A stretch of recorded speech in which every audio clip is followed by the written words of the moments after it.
انہیں اپنی حکومت کا ترجمان بنا دیا. یہ سیاستدانوں کا اخلاقی دیوالیہ پن نہیں تو اور کیا ہے.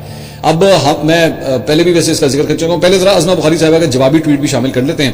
انہوں نے کہا ہے جو خود صحافتی دیوالیہ پن کا شکار ہے وہ بھی کسی کو بات کرنے کے لائق ہے. یہ موصوف کب سے نون لیگ کے ہمدرد بن گئے یا میری تکلیف کچھ زیادہ ہے. اللہ پاک مجھ سمیت سب کو حاسدین سے محفوظ رکھے. ازما بخاری صاحبہ اور حامد میر صاحب کا جو ہے بڑا پرانا جو ہے وہ 36 کا آنکڑا ہے, اور حامد میر صاحب جو ہیں وہ کبھی بھی ازما بخاری صاحبہ کو اپنے شو میں نہیں بلاتے, اور ازما بخاری صاحبہ جو ہیں وہ آئے روز مطلب کبھی نہ کبھی موقع نہیں جانے دیتی کہ وہ حامد میر صاحب کو جو ہے وہ ٹارگٹ کریں. دونوں کے اختلافات اب کئی سالوں سے چل رہے ہیں, اور میڈیا کے اندر یہ زبان زدہ عام بات ہے کہ دونوں جو ہیں وہ زیادہ ایک دوسرے سے کمفرٹیبل نہیں ہوتے. تو یہ حامد میر صاحب نے بیسکلی ازما بخاری صاحبہ کو لگائی کہ جناب آپ نے اپنی حکومت کا ترجمان جو ہے ان کو بنا دیا, اور یہ تو ایک زمانے میں نواز شریف صاحب کو جو ہے وہ بھارتی ایجنٹ قرار دیا کرتی تھی, اور اس کے بعد آگے سے جواب جو ہے وہ حامد میر صاحب کو بھی انہوں نے ازما بخاری صاحبہ نے دیا. ازما بخاری صاحبہ مجھے یاد ہے ایک دفعہ میرے ساتھ انٹرویو کے اندر بیٹھی ہوئی تھی, تو اس موقع پہ انہوں نے حامد میر صاحب کے بارے میں یہ اس وقت میرے انٹرویو میں کہا تھا کہ جی حامد میر صاحب کو سمجھتی ہیں کہ ایک بہت اوور ریٹڈ صحافی ہیں. تو یہ پرانی لڑائی ہے, یہ اب اس کے اندر جو ہے وہ سوشل میڈیا کے اوپر بھی جو ہے یہ پہنچ گئی ہے. دوسری جانب جناب سینیٹر رانا ثناء اللہ صاحب نے شاہ زیب خان زادہ کے شو میں کل رات کو گفتگو کی. انہوں نے کہا پیپلز پارٹی اور نون لیگ مخالف سیاسی جماعتیں ہیں مگر دشمن سیاسی جماعتیں نہیں ہیں. بلاول بھٹو نے جو پریس کانفرنس میں گفتگو کی اس پر ہمیں اعتراض ہے. اس میں کوئی شک نہیں کہ مریم نواز وزیر اعظم بننے کی تیاری کر رہی ہیں. شہباز شریف خود وزارت عظمیٰ مریم نواز کے حوالے کریں گے, لیکن یہ بھی ہو سکتا ہے کہ شہباز شریف کارکردگی کی بنیاد پر آئندہ بھی وزارت عظمیٰ کے امیدوار ہوں. مریم نواز کو وزیر اعظم بنانے کا فیصلہ اس وقت ہوگا جب مسلم لیگ نون سمجھے گی کہ اب پارٹی کی اگلی نسل کو آگے آنا چاہیے.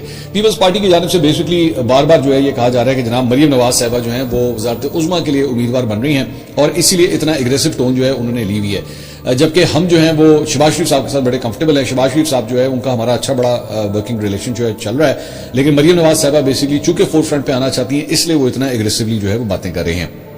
قمر زمان قائرہ صاحب نے بھی گفتگو کی اسی پروگرام میں. انہوں نے کہا جی بلاول بھٹو نے کسی سے امداد مانگنے کا مشورہ نہیں دیا تھا. ماضی میں جس حکومت میں بھی آفت آئی کیش گرانٹ BISP یعنی کہ بے نظیر انکم سپورٹ پروگرام کے ذریعے دی گئی. ہم نہیں چاہتے کہ یہ معاملہ ہاتھ سے نکل جائے. ہمارا گلہ تو نون لیگ سے ہے. ہمارا مقصد کسی کی ناک رگڑنا نہیں ہے. ہم حکومت کو کسی مہم میں نہیں ڈالنا چاہتے. اس کے علاوہ جناب ایمل ولی خان ANP کے جو سربراہ ہیں وہ بھی پچھلے دنوں کافی کنٹروورسی میں گھرے ہوئے تھے جب سے انہوں نے army chief field marshal Asim Munir کے اوپر تنقید کی تھی اور ان کے دورہ امریکہ کے اوپر انہوں نے کامنٹ کیا تھا. اس کے بعد پتہ لگا کہ جناب ایمل ولی صاحب سے ان کی سیکیورٹی لے لی گئی ہے.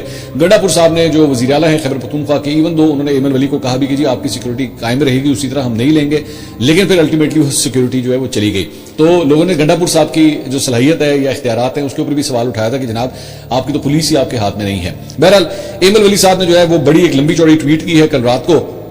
انہوں نے کہا جی وفاقی وزیر قانون اعظم نذیر طاہر نے کل میری تقریر سے قبل وزیر اعظم کے ساتھ میری ملاقات جو دراصل ان کے دورہ امریکہ پر بریفنگ تھی کا ذکر کیا. اس حوالے سے میں ضروری وضاحت دینا چاہتا ہوں. باقی جمعرات کو لگائے گئے الزامات کا جواب تفصیل سے دوں گا.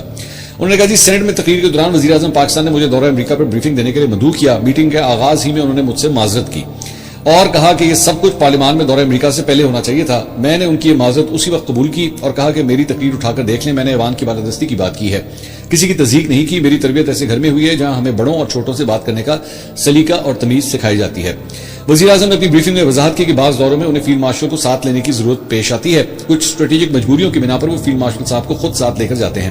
انہوں نے ٹرمپ, وزیر اعظم اور فیلڈ مارشل کی تصویر کا حوالہ دیتے ہوئے بتایا کہ صدر ٹرمپ کو دیا گیا پتھروں کا تحفہ فیلڈ مارشل نے اپنی جیب سے خریدا تھا اور اس کا معدنیات کی کسی ڈیل ملکی یا غیر ملکی سے کوئی تعلق نہیں ہے.